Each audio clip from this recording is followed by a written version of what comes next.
Building low-cost homes for rent is a responsibility increasingly shouldered by housing associations. Since the Tories came to power in 1979, housing spending by local councils has been cut back by 2/3. But that's while homelessness in London has virtually doubled. And the number of families in bed and breakfast accommodation has gone up by about 600%. Although the building goes on, housing associations know that they can't possibly keep pace with the rising demand. So they want to double their building programmes to 10,000 homes a year. But they need a lot more cash to do so. I think the danger is that housing is thought of purely as a private enterprise, purely in terms of owner occupation.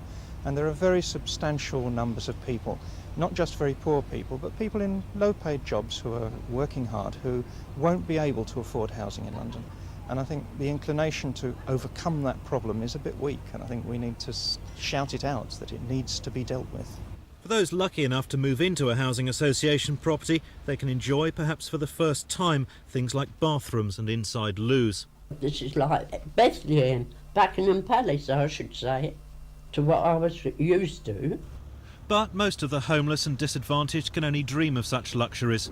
Housing associations fear that government desires to see increased private investment will be at the expense of their grant money and force them to push rents beyond the reach of most people.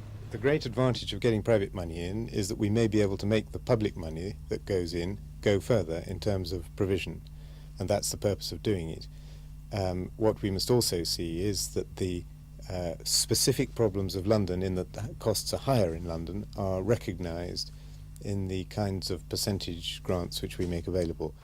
So some small hope perhaps to tackle the apparently ever-increasing problems of homelessness. Marcus Powell, Thames News.